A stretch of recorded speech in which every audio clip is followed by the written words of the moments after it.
다음은 중등부 커리큘럼 말씀드리겠습니다.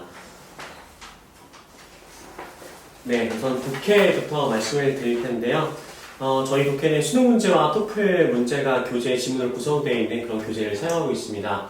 간혹가다 상담을 하게 되면은 다른 학원에서 토플을 공부하다 왔다라고 하는데 토플 시험을 공부한 게 아니라 토플 교재로 공부를 한 거더라고요. 그래서 토플 시험이 아니라 그래서 우리 아이는 이제 토플을 해서 이런 수준이 굉장히 높다 이렇게 이제 생각을 하시는 분들 굉장히 많습니다. 근데 이제 그런 게 아니라 그 교재 토플 지문도 수준이 낮은 게 있고 높은 게 있고 하는 거거든요. 네, 그래서 그렇게 생각하시면 될 것 같고, 그 다음에 저희는 숙제가 해석식이랑 단어 암기 이 두 가지를 하고 있는데요.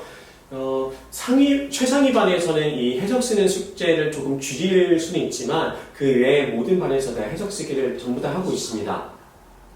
네, 그래서 그거 해석을 할 때 사실은 남학생들이 제일 힘들어하는 파트이기는 한데 그거를 좀 해갖고 와야 됩니다. 네, 예습하는 이제 차원에서 해갖고 와야 되고, 그 다음에 밑에 나와 있는 그 단어 암기가 있는데 그게 외워된 단어가 한 20개 정도 됩니다. 그래서 그것까지 다 암기를 해서 저희가 뜻 시험으로 이제 확인을 하고 있으니까 이렇게 준비를 해주시면 될 것 같습니다. 그래서 저희가 감기에 걸려서 그 다음에 질문 답변을 통한 즉각적인 피드백이라는 게 있는데요. 저희가 이제 일방적으로 선생님이 이제 강의를 전달하는 것만이 아니라 수업 시간에 계속 시켜보면서 이 학생이 정말 이해를 하고 있는지 그런 이제 질문 답변을 하고 있습니다. 근데 요거를 굉장히 부담스러워하는 학생도 있더라고요. 그래서 그걸 미리 말씀해 주시면 저희가 최대한 그러니까 시선 집중되는 걸 좀 싫어하는 굉장히 그런 친구들도 있어가지고 미리 말씀해 주시면 저희가 그걸 좀 감안해서 지도하도록 하겠습니다. 네, 근데 요 해석 쓰기를 해갖고 올 때 저희가 이제 다 확인을 합니다. 이제 수업 이전에 수업 들어가기 전에 바로 확인하게 되는데, 그때 이제 이 친구가 요즘에 AI가 하도 발달되어 있어서 챗GPT를 했는지 아니면 어디 답안지 또 공유 사이트가 있대요. 졸업생이 알려주더라고요. 선생님 사실에 답안지 공유 사이트가 있는 거 모르셨죠? 하면서 얘들 다 거기서 배워갖고 오는 거야 하면서 알려주고 가더라고요. 그런 데서 베끼기도 하고, 여러 가지 방법을 통해서 이제 네이버에 검색해보면 그 교재 연관 검색어에 답안지 이렇게 뜹니다. 네.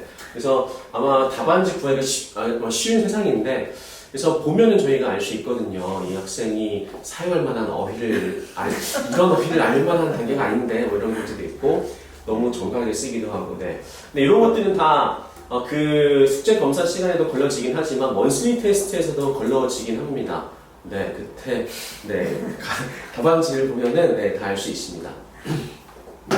자, 그리고 장문 문법인데요. 저희 중등 기본 문법부터 시작해서 수능 문제 형식까지 다 이제 저희가 커버를 하고 있습니다. 저희는 이제 원리부터 설명을 해서 왜 그런지 이해를 시키는 그런 학습을 하고 있는데요.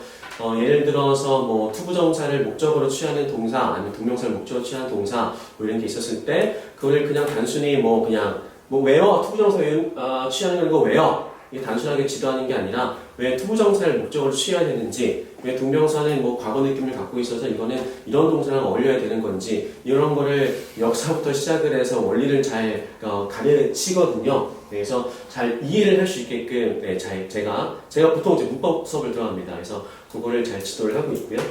그 다음에 부족한 부분은 만약에 가정법에서 어떤 파트가 부족하다면 추가 문제 제공을 통해서 더 많은 문제를 풀어서 복습을 좀 할 수 있게끔 저희가 도와주고 있습니다. 네, 그리고 장문입니다. 아시겠지만 그 중1 기말부터 이제 중학교도 내신에 이제 그 서술형이 부활됐습니다. 코로나 이후에 이 잠시 사라졌다가 중1부터 다시 시작을 하더라고요. 그래서 내년부터 아마 이제 전 학년으로 확대된다라는 그런 소식을 들어서 이제 중등부 중학생 친구들도 이제 그 서술형을 이제 준비를 해야 되는데 중학교 서술형은 또 그렇게까지 어렵지는 않습니다. 준비를 하면 충분히 다 또 잘 할 수 있는 수준이고요. 진짜 서술형은 이제 고등학교 때 나오게 되는데 고등학교에 쓰는 그 서술형이 정말 어렵습니다. 보통은 거기에서 이제 판가름이 나게 되는데 그런 것들을 잘 준비할 수 있도록 저희가 미리미리 하고 있습니다. 네, 수업 방식은 짝이 되는 그 문법 학습 내용을 영작하게 되는데요. 뭐 그 시간에 동명사를 배웠으면 동명사에 대해서 그 학습 내용을 이제 제가 확인을 하고 있고요. 그 다음에 영어식으로 사고하는 연습이라고 해서 뭐 한국어를 보고서 그걸 1대1 대응을 하려고 하면은 죄송합니다. 1대1 대응을 하려고 하면은 그게 약간 좀 브로큰 콩글리시라고 하죠. 그렇죠? 약간 그런 형식이 될 수 있어서 꼭 1대1 대응하는 그런 영작을 가르치는 것이 아니라 한국어 문장을 정확하게 이해를 하고 근데 이것도 국어 실력도 돼야 됩니다. 이 국어 책을 좀 읽어야 됩니다. 그래서 한국어 뜻을 잘 모르는 친구들도 있어요. 네. 그래서 옛날에 죽은 깨를 써보라고 했는데 막 죽은 깨 뭐 이렇게 쓰기도 하고 막 아무튼 그런 식으로 있긴 한데 아무튼 그 한국어도 잘 해야 되고 그래서 독서가 먼저 기본이 돼야 되겠고요. 그래서 그거를 잘 이해를 시켜서 이제 그걸 또 영어로 어떻게 풀어낼 수 있는지 원어민들 어떻게 사고를 하는지 어떤 동사를 써야 되는지 이 상황에서는 이런 것들에 대해서 이제 표현 학습도 하고 그 순서 찾는 연습도 하게 됩니다. 자, 그 다음에 단어인데요. 여기에 부제로 이것은 공부에 대한 나의 태도다라고 이제 적어놨습니다. 사실 단어는 태도의 문제지 똑똑하고 아니고의 문제가 아닌 것 같습니다. 이번에 그냥 노력을 해야 되는 건데, 네. 저희가 보통 60개를 봅니다. 이거는 반마다 다르기는 한데 어떤 데는 90개를 보기도 하고 어떤 데는 60개를 보기도 하고요. 보통은 두 가를 보기 때문에 60가가 됩니다. 한 가당 30개인데 그 30개는 복습하는 과고 30개는 이제 예습하는 과고 이렇게 해서 60개를 구성하고 있습니다. 그리고 그 시험에서 커트라인 보통은 5개가 되는데요. 거기에 통과하지 못하면 재시험을 보게 됩니다. 그래서 남아서 보거나 그 다음날까지 안 되면 그 다음날 보거나 아니면은 그 다음 수업 전까지 보거나 이런 형식으로 해서 저희가 하고 있습니다. 그 다음에 리스닝인데요. 리스닝은 저희가 따로 수업은 하지 않고 중1만 수업을 하고 있습니다. 네, 과제는 보통 1회분을 풀어보는 건데 문제풀이를 하고 그 다음에 딕테이션까지 이게 이제 1회분이 되겠고요. 요거는 개인별 진도입니다. 그래서 개인별 수준에 맞는 만약에 저희가 선택하는 교재가 너무 어려우면은 그거를 한 단계 좀 낮춰서 다른 교재를 사용할 수도 있고 하니까 저희가 그거는 한번 아이와 한번 보도록 하겠습니다. 그래서 매번 해학 보면은 저희가 이거를 확인을 하게 됩니다. 그래서 도장도 찍어주고 해서 했는지 확인을 하니까 그거 알려주면 될 것 같아요. 그 다음에 이렇게 한 달 동안의 모든 학습이 끝나게 되면은 먼슬리 테스트를 이제 보게 됩니다. 먼슬리 테스트는 독해와 문법 이 두 가지 영역에 대해서만 보고 있고요. 당연히 한 달 동안 배웠던 내용 내에서만 안 되게 됩니다. 그래서 당연히 그 다음에 복습을 해야 됩니다. 이게 당연한 건데, 그래서 저희가 1주 전에 이거를 이제 공지를 합니다. 이 범위에 대해서. 근데, 보통은, 아까 초등부는 열심히 한다고 했는데, 중등부는 준비를 잘 안 하기도 하고요. 시험인지도 모르는 친구도 있어요. 그래서 괜히 오늘 괜히 숙제했다 하면서 그걸 아쉬워하더라고요. 그래서 초등부의 그 마음이 조금 변한 것 같은데, 그래서 이게 복습을 해야 됩니다. 그래서 복습을 하면 점수가 잘 나올 수 있습니다. 근데 복습을 안 해서 안 나오는 거고요. 근데 제가 이제 이 문제를 보다 보니까 문법 문제 같은 경우는 이제 그 배웠던 문제에서 그대로 출제하는 경우도 있고, 아니면 제가 좀 응용을 내서 하는 경우도 있는데, 그대로 내도 틀립니다. 그대로 틀립니다. 분명히 제가 그 친구를 떠올렸을 때 분명히 제가 확인했을 때 다 정답률이 꽤 괜찮았거든요. 근데 이제 그 문제를 먼슬리를 보게 되면은 굉장히 많이 틀리더라고요. 그래서 이 문제를 진짜 제대로 푼 건가 싶을 정도인데 보통 그런 경우는 어떻게 문제를 푸냐면은 학교에 가서 풉니다. 학교에 가서 해치우는 거죠. 오늘 수요일 숙제는 수요일에 합니다. 학교에서 쉬는 시간에 10분 동안 열심히 하는 거예요, 이렇게. 그래서 친구에게 친구가 장난치면 장난치지 마 하면서 이렇게 하겠죠, 그렇죠? 그래서 이런 식으로 이제 집중하지 않고 하다 보니까 이게 제대로 될 리가 없습니다. 그래서 당연히 숙제는 해 갖고 왔으나 이게 본인의 것이 된 게 아니죠. 그 다음에 옆에 있는 그 개념편을 보고서 이제 문제를 푼다든지, 그럼 당연히 개념편을 보면 다 풀 수 있습니다. 그러면 다 풀고서 동그라미를 치겠죠. 그리고 동그라미 치고 난 안다고 생각하고 아마 그거는 넘어갈 겁니다. 그러면은 그 학생이 뭘 모르는지, 뭘 아는지를 이건 도저히 구분할 수가 없거든요. 공부를 잘할 수 있는 방법은 자신의 약점을 파악해서 그 약점을 이제 보완을 해야 되는데, 자기가 뭘 못하고 뭘 잘하는지 모르면 뭐 아무것도 될 수가 없습니다. 그러다 보니까 맨날 이제 그 자리가 될 수밖에 없을 것 같고요. 그래서 제가 이제 그거를 수업 시간에도 말하긴 하거든요. 개념편을 다 학습한 상태에서 문제를 풀고 학교에 가서 대충 풀지 말고 복습할 시간을 집에서 제발 가져라. 본인의 시간, 그걸 복습하면서 본인의 것을 만들 시간이 굉장히 필요한데, 근데 아이들의 지금 현상을 봤을 때 내일은 뭐 영어, 화요일날 영어 있으면 수요일날 수학학원을 가잖아요. 그리고 또 화요일날 영어 시간 끝나고 수학 숙제를 또 해야 된다는 거예요. 그래서 복습을 할 시간이 없다는 겁니다. 그래서 수학 숙제를 하고 영어 숙제는 그 다음날 학교에서 하고 약간 이런 시스템이 이제 이어지고 있는데, 네, 그러면은 이제 집에서 한 15분이라도 좀 복습을 하라고 어머님께서 딱 이제 말씀해 주시면은, 그러니까 복습이라는 게 조금 또 추상적일 수 있어요. 복습했어 하면 애들이 네 했어요 라고 할 수 있으니까, 복습이라는 거는 이제 그날 배웠던 내용을, 그러니까 분명히 별표한 거는 외워야 되는 거고 별표한 거를 안 외우더라고 애들이. 그래서 별표한 것들을 외워야 되는 거고, 자신이 이해를 다 했는지, 그 다음에 질문할 거리는 없는지, 이런 것들이 다 나와야 이게 이제 복습이 된 거거든요. 그냥 숙제만 하기 급급하지 않도록 그렇게 좀 지도를 해주시면 분명히 그 성장 속도가 빠를 거라고 저는 생각을 합니다. 네, 각 50점으로 구성되어 있고요. 그 다음에 매달 마지막 시간에 보게 되고, 네, 아까 말씀드렸듯이 일주일 전에 공지를 하니까 준비를 좀 할 수 있도록 해주시면 좋을 것 같습니다.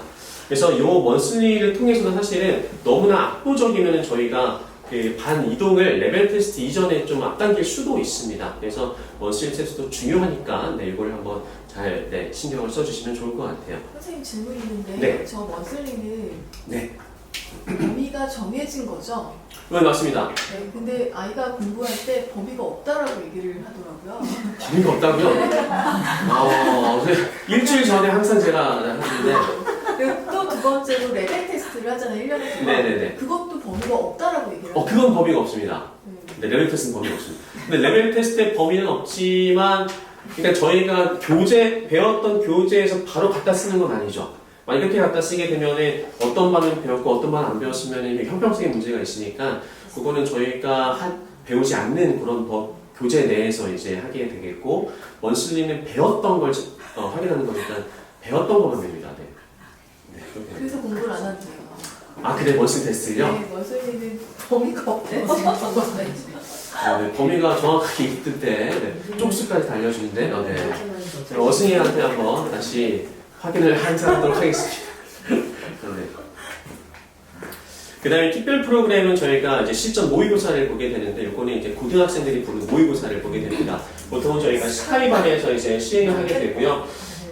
다른 반에서도 이제 시행을 원하시는기도 하지만, 이게 어느 정도 실력이 여물었을 때 봐야 이게 의미가 있습니다. 그러니까 남들 다 하니까, 다나반 다 하니까 우리 아이도 해야 되겠다 이러면은 영어가 싫어질 수도 있습니다. 이 친구는. 그래서 하기 싫어하는 애한테 자꾸 모의고사 해라, 이거 다음에 단어도 외워라 하면은, 그럼 숙제도 지금 학교 와서 10분 안에 해야 되는데 이것까지 다 하려면은 학교 또 와야 되고 하거든요, 이게. 그러다 보니까 그런 부작용도 있고, 저희가 이거 만약에 볼만한 친구면 저희가 추천을 해드릴 수 있어요. 네. 그래서 이거 우선은 스카이반에서 이제 시행을 하고 있습니다. 혹시 그래도 꼭 보고 싶다 하시게 되면은 저희한테 상담 요청하시면 저희가 한번 상담해 드리도록 하겠습니다. 네, 수준은 이제 고1에서 고2 수준이고요. 그 다음에 수업 시간에 그 스카이반 같은 경우는 그 중요 문제 같은 경우는 풀이를 해주게 되고요. 요거 다 끝나게 되면 오답 체크하고 핵심 어휘까지 해서 다 암기를 하는 요 시간을 갖습니다. 요거 하면 보통 한 1시간 이상 정도 이제 걸리게 됩니다. 네, 요게 이제 정규 수업이고요. 저희 내신 수업은 교과서별로 학교별로 이제 모아서 시행을 하게 됩니다. 교과서가 같은 학교가 있기 때문에 그 학교는 묶을 수도 있습니다.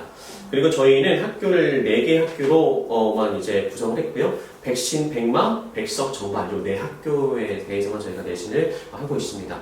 혹시 이외 학교도 이제 만약에 정규 수업을 듣고 싶다 하시면 들으실 수는 있습니다. 들으실 수 있는데 저희가 내신을 따로 이제 진행해 드리지는 않습니다. 아까 그 정답은 100점 맞았던 그 양일중 친구도 여기는 없잖아요. 그렇죠? 네, 그 친구는 혼자 하는 친구입니다. 그래서 그렇게 혼자 정규 수업만 철치 들어도 사실은 내신 하는데 네, 괜찮긴 하지만 네. 보통 4주 정도가 걸리게 되고요. 그래서 2주 동안 그 진도를 나가고 그 다음에 나머지 2주 동안 외부 지문하고 복습하고 이렇게 하는 시간으로 저희가 활용을 하고 있습니다. 네, 내신 수업 방식은 이렇습니다. 수업을 먼저 하고요. 그 다음에 저희가 그 내신 교재가 있습니다. 그 교재 정규 수업을 다 멈추고 그 내신 교재로만 이제 수업을 하게 됩니다. 그래서 그 교재 수업이 다 끝나게 되면은 추가 문제도 제공을 해서 그 문제도 풀게 되고요. 그 다음에 단어 암기, 대하체, 본문을 저희는 구두 암기로 하게 됩니다. 그래서 앞에 계시는 저 조교쌤하고 같이 이제 이거를 하면서 또 굉장히 또 많이 친해지게 됩니다. 네. 구두 암기를 하게 되고요. 근데 이것도 이제 간혹 가다가 부담스러운 아이들이 있어요. 그러면은 이제 나는 말하는 게 좀 부담스럽다. 나는 좀 부끄럽다 하게 되면은 다른 방법도 있으니까 말씀해 주시면 좋을 것 같고요. 그리고 학교별 출제 유형을 분석하게 됩니다. 네, 그래서 백신 중은 어떤 유형이 나오는지를 해서 네, 이렇게 이제 학습을 하게 되고 그 다음에 이게 뭐 천재 이재영을 쓰는 다른 학교도 있을 거잖아요. 그래서 전국 동일 교과서 기출 문제까지 이제 다 풀이를 하게 되면은 보통은 저희가 시험 범위가 2가라고 봤을 때 보통 1200개 문제 정도를 풀게 됩니다. 그래서 어마어마한 양을 사실 풀게 됩니다. 그래서 아이들이 내신 기간이 힘들다, 풀 게 많다라고 하면은 정말 많은 겁니다. 정말 이게 엄살 피우는 게 아니라 정말 많이 주거든요, 양을. 하지만 지금까지 꾸준히 다 해왔고 그래서 3학년에 2명 빼고 다 A 이렇게 나왔잖아요, 그렇죠? 네, 그래서 그런 시스템을 운영하고 있고요. 바로 전날 직전 보강을 통해서 이제 시험에 나올 만한 것들 이런 것들을 좀 정리하는 시간을 저희가 갖고 있습니다.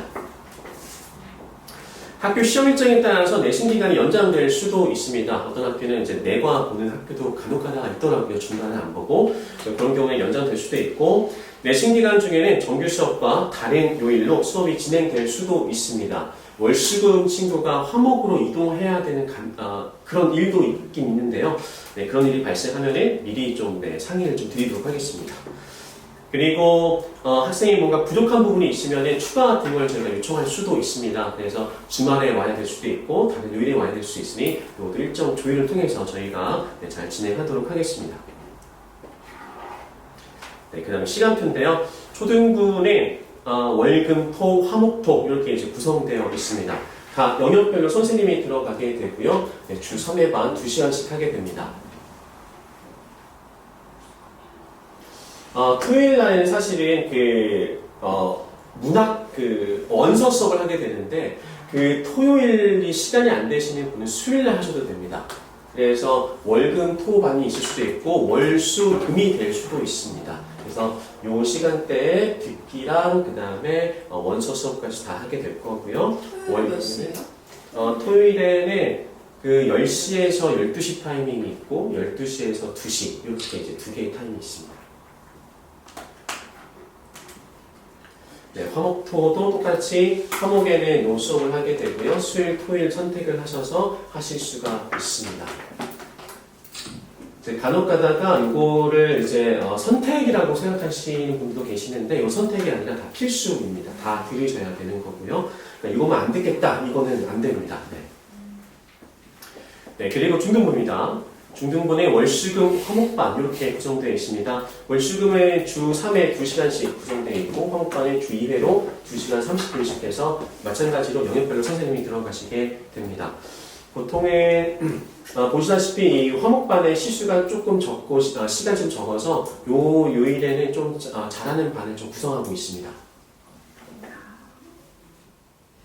네, 월수금은 이렇게 구성이 됩니다. 국회 문법 어휘 듣기를 월수에 하게 되고요. 금요일에는 문법 대신에 장문을 집어넣습니다. 화목반은 문법과 장문을 같은 시간대에 하게 됩니다. 네, 이렇게 구성이 되고요. 죄송한데 월수금 한 번만 더. 네네네. 너무 빨리 돌리셨어요. 아, 네.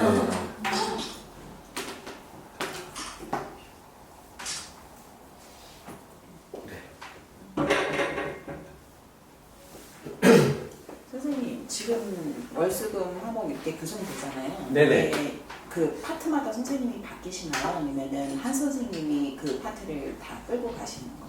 한 독해 선생님이 한 파트를 다 끌고 가시고 문법 전문 선생님이 한 파트를 다 끌고 가십니다. 그러면은 선생님이 바뀌어가면서 계속 이렇게 수업이 바뀌어가는 거예요? 네, 맞습니다. 같은 네. 반이어도 이렇게 예를 들어 뭐 챌린지나 뭐 이런 반이어도 그 반에서 과목이 바뀌면 선생님이 바뀌어서 들어오는 이런 시스템인 건가요? 아니면은 그 예를 들어 마스터반은 한 선생님이 이 과목들을 전체 다 끌고 가시는 시스템이죠? 아닙니다. 모든 반이 다 영역별로 다 들어가게 됩니다. 모든 반이 다 독해 선생님이 따로 있고 문법 선생님이 다 따로 있습니다. 네네. 네, 맞습니다. 그 중에 한 분이 이제 담임을 맡게 되는 거고요. 네. 그래서 월수금의 타임테이블은 저희가 이렇게 구성을 했는데요. 아까 말씀드렸다시피 문법 변화반이라고 해서 초5에서 6을 이렇게 섞어서 문법만 좀 약한 친구들을 모아서 하는 반이 있습니다. 약간 단과반이라고 볼 수가 있을 것 같아요. 네, 지금 이렇게 구성되어 있고요. 그리고 화목에는 네, 이렇게 구성되어 있습니다. 화목은 3시 반부터 시작을 하게 되고 네, 중등부는 5시부터 시작을 하게 됩니다. 네, 토요일 시간표는 다음과 같습니다. 12시에서 2시 반이 있고 2시에서 4시 10시, 12시죠? 잠깐만요. 네. 10시에서 12시 그 다음에 12시에서 2시입니다. 10시에서 12시 그 다음에 12시에서 2시까지가 되겠고요. 이게 시간이 변경된 건가요? 아니면 원래 이렇게 운영하다가 근데 아까 월수금반에 중일 챌린저가 없었는데 월수금 반이에요? 익스토 마스터 그러네. 중1 책임자요? 네네 6시에서 8시가 원래 중일 마스터 말고 챌린저반 네. 중2로 넘어갔습니다. 중1이. 먼저 가니까. 25년. 네. 22년 내년 네, 그래서. 중2가 되잖아요. 네네, 그 친구 1로 갑니다. 네네네. 네, 그리고 원래 현재도 이렇게 운영 안 하고 네. 있죠. 그럼 지금 현재 초등학교 6학년 친구들은 챌린저반이 없다라는 얘기네요? 2025년에는? 화요일 월수금이요? 월수금에 아닌가? 그러니까 초 6의 챌린저 학생들은 화목에 챌린저가 있는 것 같아요. 중일. 중1에 챌린저가 있습니다. 네네. 학원반으로 옮겨 지금 이 기준이 그러면 지금 현재 학년에서 내년으로 넘어가니까 내년 기준으로 맞습니다. 2025년 기준입니다. 네네. 거잖아요. 네, 내년 기준입니다. 네, 예비 중2라고 생각하시면 될 것 같습니다. 네, 이렇게 되겠고. 그럼 이것도 네. 원서도 이렇게 변경되는 건 아니고요? 말씀하셨던 지금 현재하고 내년은 이렇게 될 거라는 그런 건 아닌가요? 시간이? 아닙니다. 네, 이거는 저희가 지금 좀 잘못 적혀져 있는 것 같습니다. 그렇죠. 10시에서 12시 맞죠, 선생님? 현재 10시에서 12시에 기본반 계속 운영하고 있었고 심화반은 따로 없어서 운영 안 하고 있었습니다. 네. 수요일 날 또 많은 학생들이 있어서 수요일 날 다 이동을 하고 이렇게 되십니다. 네, 그 다음에 방학 특강 안내인데요.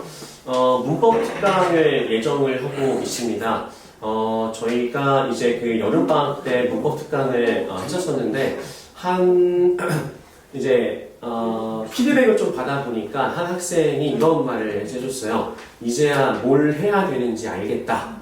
하면서 어떤 학생이 이런 이제 말을 해주더라고요. 네. 그러니까 이 학생은 다른 학원에서 온 학생인데 다른 학원에서 1년 동안 문법을 하다가 이제 뭐 늘지 않아서 이제 여기 와서 저랑 같이 했는데 그때 한 거는 뭐 아무것도 아니고 이제야 이제 뭐 깨달음이 왔나 봐요. 네. 그래서 뭘 어디다 써야 되는지 이제야 뭘 알겠다 해서 이 멘트가 약간 저에게 약간 힘이 됐고 뭔가 감동이 되었던 네, 그런 멘트였던 것 같아요. 근데 여름방학 때 아이들이 이제 열심히 하긴 했습니다. 다들. 네, 열심히 하긴 했습니다. 저희가 행사를 이제 여름방학 때 제일 더울 때 대학 탐방을 하게 됩니다. 그래서 땀을 뻘뻘 흘려가면서 세 학교를 이제 저희가 탐방을 했는데요. 2022년에 연세대부터 시작을 해서 서울대, 고려대 이렇게 있고 내년에도 아마 이제 진행이 될 것 같습니다. 그래서 미리 신청을 저희가 받고 있으니까 신청해 주시면은 저희가 잘 이동을 하도록 하겠습니다.